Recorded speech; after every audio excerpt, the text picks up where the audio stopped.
party, saying, you know what, I accept that scar, I accept that wound, I accept that bruise. Not that we like it, but that we're going to come alongside in love and support one another through it so that the healing can truly begin. I mean, that's a good point, is that we want ourselves to look as if we're perfect. And when we're in a relationship, we want to make our other person think that we're perfect. And I mean, that's a part that we kind of fool ourselves. And the person that's loving us should love us for all our quirks and all our bad things and our quirks, our little weird things, and their fault, their shortcomings, and they should love us for that. You agree with us? Oh, absolutely. And I think that, when we look at our society today, one of the biggest challenges we have is social media. And so you look at Instagram and you're seeing all these pictures of everything that's perfect, the perfect family, the perfect meals, everything. You always post when things are great. You never see people posting things that are showing the challenges that they're walking through. And so it gives this false impression that we all live these perfect lives, and that is totally false. And so we got to recognize that in our lives there is brokenness, there is hurt, there is pain, there are struggles that we walk through. And as we acknowledge that, and as we're willing to share that with those we're most familiar with and comfortable with and love, that deepens that relationship, because we truly get to see the depth of our hearts, of our being. And then we can say, hey, I love you despite all of the brokenness that you've come through. I love you just because of who you are, who God's created you to be. And that's how God sees us. And so he loves us despite all the brokenness in our lives. And so he says, hey, I'm still here. And so he calls us to love one another in that same kind of love. I really, this is shocking to some of my friends and listeners, but I when I come here, I really do feel like that God's pulling pulling me. And that exercise that we did today, where we did all our shortcomings and the stuff that was in our past and the things that we want to do in the future. And it made us reflect and be grateful for even that last decade. I had a pretty rough go at it. But, you guys helped me realize that there was good in it somewhere. I think when people think of the church, they think often of the do's and the don'ts. They think of rules and regulations. They think of all the negative things that we often see in the media of what the church apparently represents. But friends, there's so much more, and God's not about that. God is all about love. He's about saying, I want to take all of the stuff you've walked through and I want to transform it, use it for something good.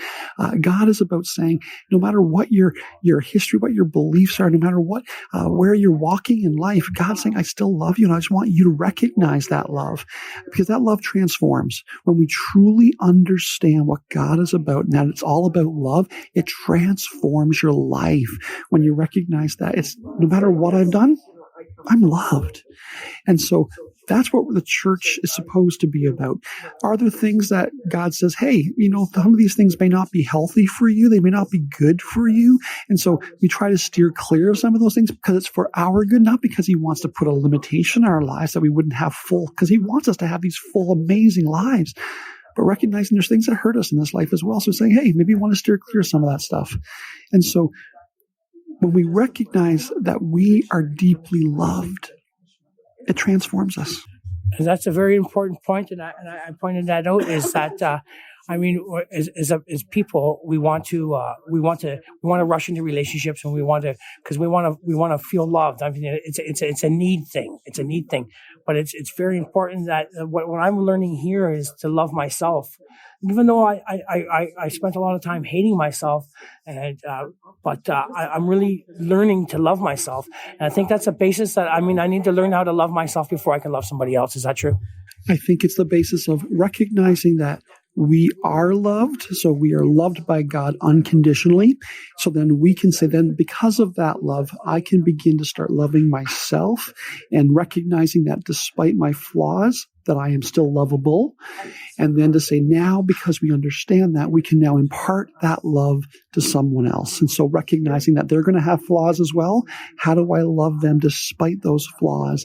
And say, it's all about that recognition that there is no perfect individual, there's no perfect relationship, but we love each other the same way that God loves us, with all of our flaws, with all of our mistakes, with all of our history that we carry. I mean, you're almost answering my next question here. Is like when I come into this building, I feel loved, and I see it in the first set of eyes that I meet. I walk in, and a lot of people, we don't feel loved, and when I come here, I feel loved. And I mean, it's not a greedy thing. I mean, I come here to share. What's something that you like to do for your wife that puts a smile on your face? I mean, we all do something for a little reward, but I mean, what makes you, what little thing do you like to do for your wife that makes her smile, but gives you a little smile back? Well, I think we all receive and give love in different ways. And there's those 5 love languages. Sometimes it's going to be just the little things. And so it could be some of the extra duties around the house and doing it and having it done. So when she comes home from work, it's like, oh, the laundry's taken care of. It's folded. Yeah, we always want to, as people, is that I see that we always want to do something really, really, really big for each other. But I mean, what builds a good, strong relationship is lots of little things. Is that true? Those types of things that sometimes we can take for granted, but those can sometimes be some of the most powerful things that we can do. Just taking a little bit extra time and saying, we're going to, just hang out together and maybe sit on the couch and snuggle as we watch a movie together. And so it can be the simplest of things that can really make the greatest impact in relationships sometimes. I got one more guest here, and we're wrapping up. We're closing up the church here, and so you had a very powerful sermon today, and it was my first time seeing you up there, and I was very impressed. You speak very, very well, and I want to be able to speak as well as you do.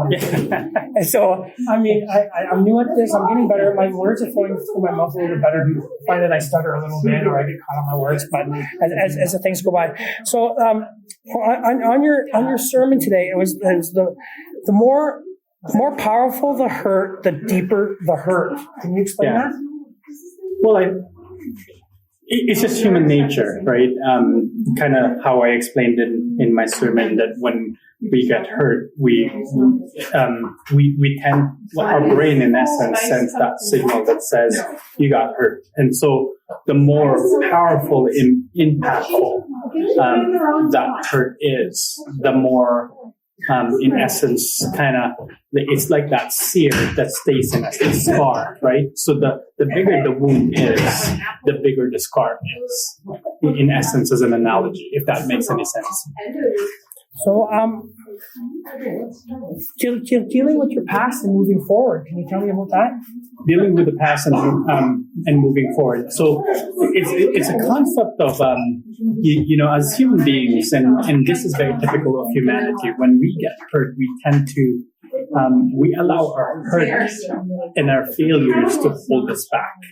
In essence, in biblical terms, we see that in many people's stories, that when they got hurt in the past or when they failed in the past, that hurt or that failure in essence becomes this prison for people, and they don't know how to get out, or it becomes an obstacle that they don't know how to move forward. And in order for us to, in essence, move past the hurt, is to deal with it appropriately. And in essence, sometimes realizing that in the midst of our hurt, in the midst of our sufferings, in the midst of our failures, there's a lot of great things that actually happen.